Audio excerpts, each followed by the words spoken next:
What would you see as the perfect solution, or in a perfect world, this is how it would be? A solution to what? Like the whole gay thing. Would it be gays don't exist, or would it be everyone has equal rights, or gays can get married in the temple, or like if it was your choice that you could be like, bling, this is how everything's fixed. What would the fix be? Well, I think the fix, as far as I'm concerned, would be, that Jesus Christ comes a second time, and that we have a perfect knowledge of what he expects of us. But you don't have an opinion on how it should be? You're talking about before, how life should, if I could personally say, okay, this is how it should be, this is what a perfect world would be. I think it would, in a perfect world right now, the most perfect version of it, I think, honestly, is one where people just respect one another's opinions and value their differences.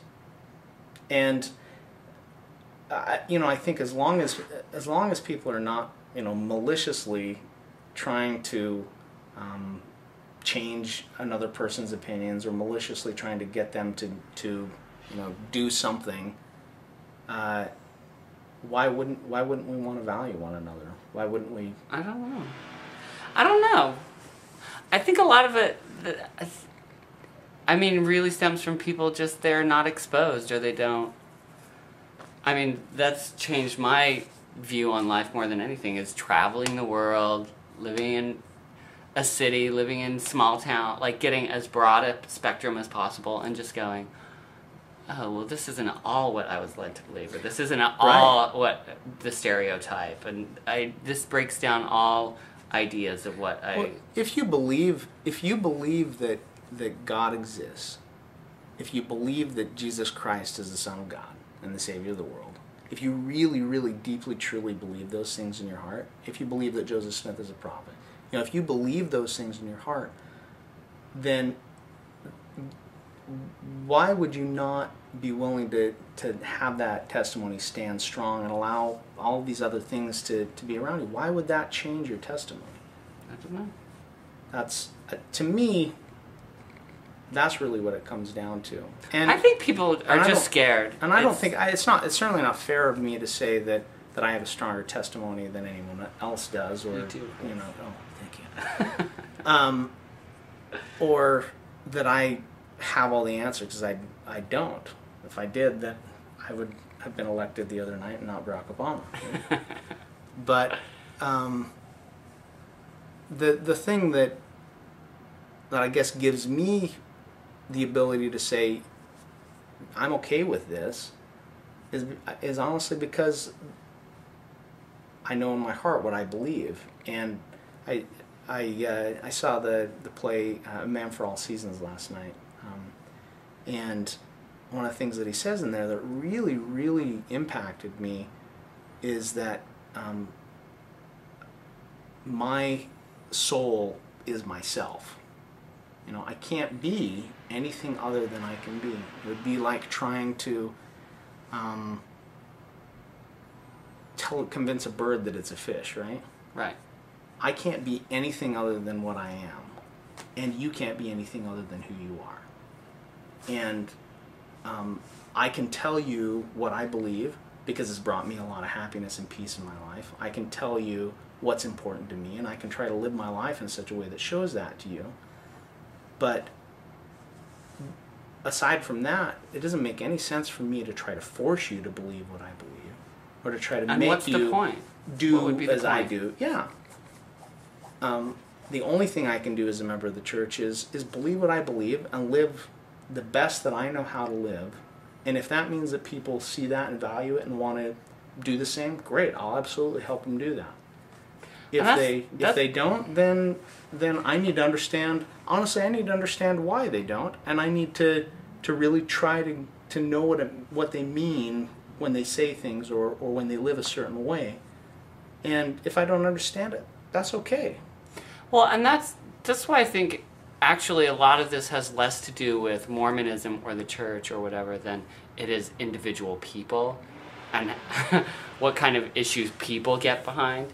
Because, like I told my dad, when I was coming out and all that, I was like, and I tell other people too, is Mormonism is what brought me to where I am today. I mean, not exclusively, but a lot of it's the principles, the reason why I speak out, or the reason why I stand up for what I believe in, or the reason why I want to do this or that, is because of all the principles that I learned in the church. The reason, and like for me, like I left the church, but it was the only choice I would have had if I was living the principles that I learned there.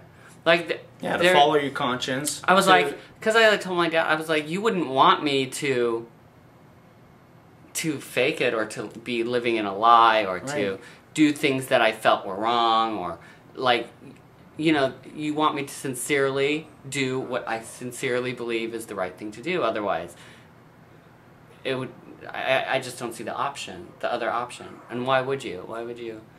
But it also like gave me strength, and gave me some self-esteem, and and taught me, you know, loving other people, and all that stuff. I think that's, so those are all things that helped me become who I am today. And you know, I'm not going to give, you know, just like throw all that stuff away. I think that's a principle that a lot of members of the church could really, really learn from. And I think there are a lot that do live that way. But I think if every member of the church really looked deeply into their hearts at their and were willing to face even their fears about maybe even about the church itself, I think that they would recognize that it's not such a scary place, that you don't have to have all the answers, that you don't have to be perfect. You just have to believe if you like in who you are. If you live by the principles, the core principles are good. Well, if you live by the principles, if there's a difference don't between, worry about so much the culture. I think people get caught up so much in the culture. If you believe, if you really think that you have a testimony, and somehow that's compartmentalized from who you really are inside, then you've got some soul searching to do still. And I think that's what a lot of members of the church are really afraid of, is, you know, what does happen when I open that door? And for some people, I don't think you should be scared at all, because for some people it'll either strengthen your testimony, or it'll strengthen it, or it'll help you. Like for me, I completely. That's why I'm so at peace at where I am, because it would be impossible to be any more exhaustive in my search for truth. Yeah. It's like, or at peace with where I'm going. Well, so I'm like, so for me, it led me away or in a different direction, or to grow in another way than that. But for somebody else, it might make it even stronger, or, you know, confirm to them whatever they're looking for. But I guess you have to dare to face that, or to risk it, and say, well, what is going to be the truth? Where am I going to find the truth, and what answers am I going to get?